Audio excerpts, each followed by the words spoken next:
James Greenwood had a tough shift that day. First, he drove a family of 3 to the airport. Then he picked up some annoying passengers from a sports bar and took them home. In addition, James had several more orders, which were all very similar. The man had been working as a taxi driver for 2 years and was already used to the workload. James grew up in a poor family, and so his life was never easy. His father suffered a spinal injury at work and had been in a wheelchair for about 15 years. James's mother worked as a waitress in a roadside cafe and had to spend most of her time at work. Being from a poor family, James also had a hard time at school. He often got into fights trying to protect himself from his classmates' attacks. Of course, the fights didn't help the boy with his studies, which were hard enough for him as it was. Fortunately, the situation changed a bit when James got to his senior year. He even managed to graduate with a somewhat tolerable GPA.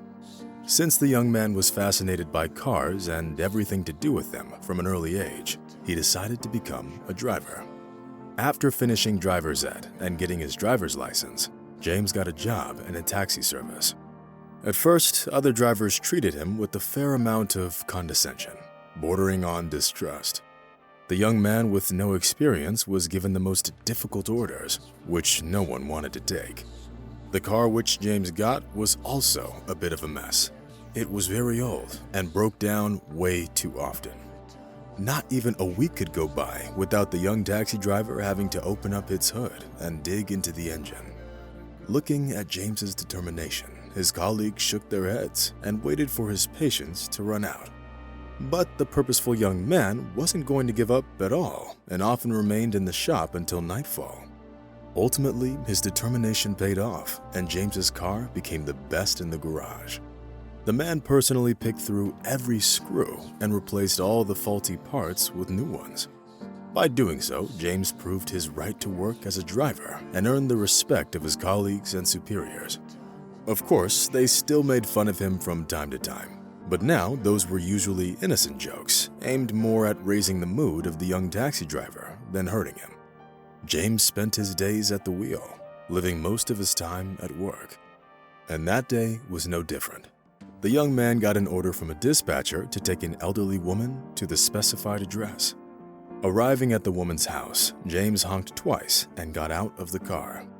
The man looked sadly at the 2-story building and went to the door.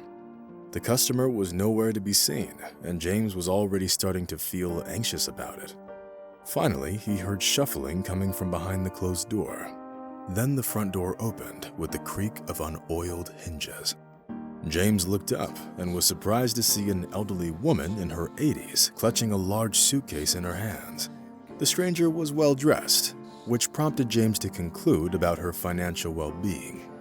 "Sorry for making you wait.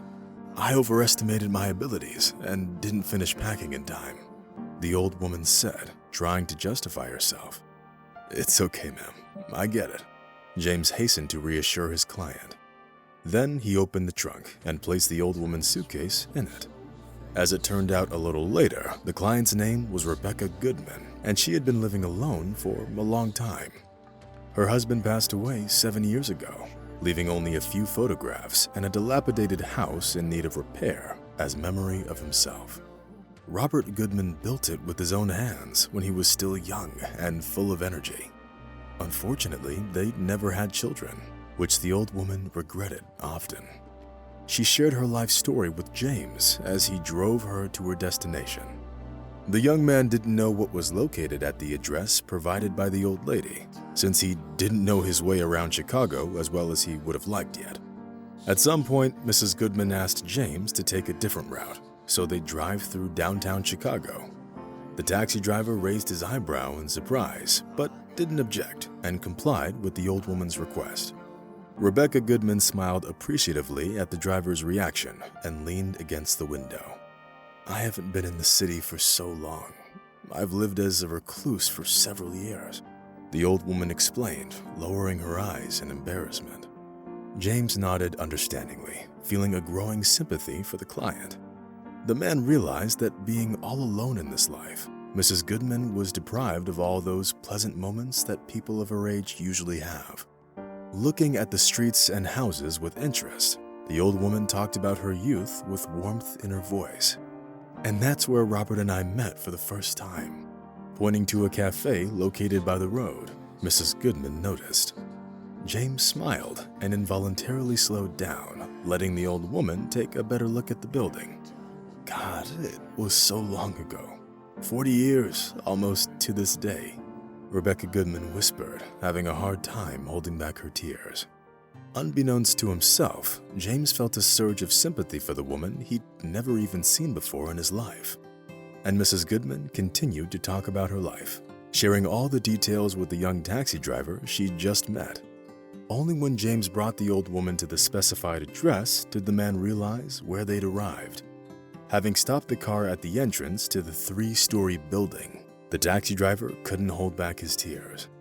At first, James simply couldn't believe his eyes, and only when he went out into the street did he realize that it was all actually happening. "A nursing home?" the taxi driver exclaimed, barely managing to pull himself together. "Yes, James, this is my final stop," the old woman answered. Then the woman took out her wallet from her pocket in order to pay the driver. Seeing this, James stopped her and shook his head. "No, ma'am, you don't need to pay, not for this ride. But you need to make money. It's your job. You shouldn't give out free rides to old people like me," Rebecca Goodman objected. But no matter how much the woman insisted, James refused to take her money. "Thank you, ma'am. Of course you're right. I do need to earn money, but I have so many other customers for it. Please consider it as my gift to you," James answered, tearing up. Since the driver had no other orders for the day, he decided to help the old woman take her suitcase inside.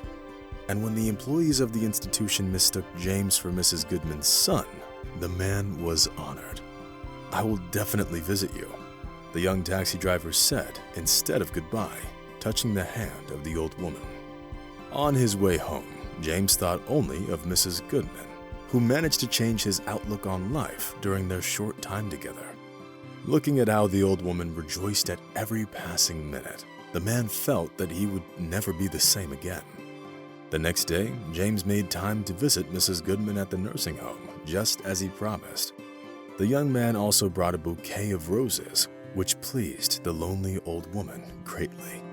"Thank you, James.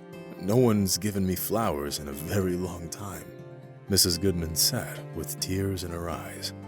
"You're more than welcome, ma'am.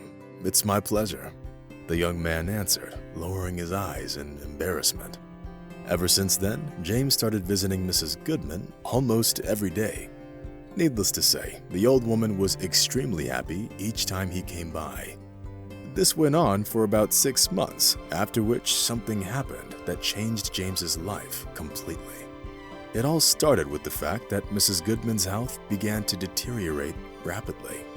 Old age and chronic illnesses did their job, and the unfortunate old woman could feel that she had only a few days left to live. One day, during yet another visit with James, Mrs. Goodman handed him a bunch of keys. "Take it, dear. Now, my house belongs to you. I have already taken care of all the paperwork." Tears welled up in James's eyes. At first, the man thought to reject her offer, but when he saw the old woman's eyes, he didn't dare argue and dutifully took the keys. "But keep in mind, Jamie, if you want to use the fireplace, make sure to thoroughly inspect it first," Rebecca Goodman added for some reason. The young taxi driver didn't understand why the old woman emphasized it so much at the time and quickly forgot about her warning. And the next day, James woke up to an early phone call. The man picked up the phone and was devastated over the news he'd just received. The on-call nurse informed James that Rebecca Goodman had passed away half an hour ago. The young taxi driver covered his eyes with his hands and cried. During their time together, he grew attached to Rebecca Goodman and started treating her as a close relative. And now, having learned about her death, James felt the pain of losing a loved one. The man took it upon himself to make all the arrangements for the funeral, making sure everything was done properly and the old woman got honored as she deserved. 3 months have passed. During this time, James came by Mrs. Goodman's house once in a while to make sure everything was in order. It was already fall, and it was getting quite cold. Only when he decided to start a fire in the fireplace did James remember Rebecca Goodman's admonition. Taking the flashlight, the man carefully examined the fireplace and saw a strange niche in its brick wall. "What is this?" the man exclaimed, putting his hand into the hiding place. There, he found some sort of a bundle wrapped in cellophane and duct tape. Ripping open the package, James found several type bundles of money tied together with an elastic band. "Oh God, there's so much money here," he whispered, clutching his head. That was probably all of Mrs. Goodman's savings, which she carefully put aside throughout her life. The amount was impressive, and the sight of it made James dizzy. Having thanked Mrs. Goodman in his mind, the man donated some of the money to the nursing home and used the rest to make all the necessary repairs to the old woman's house. Not a day went by that James didn't say a mental thank you to Rebecca Goodman for changing his life for the better and showing by her example that old age is no reason to stop being kind.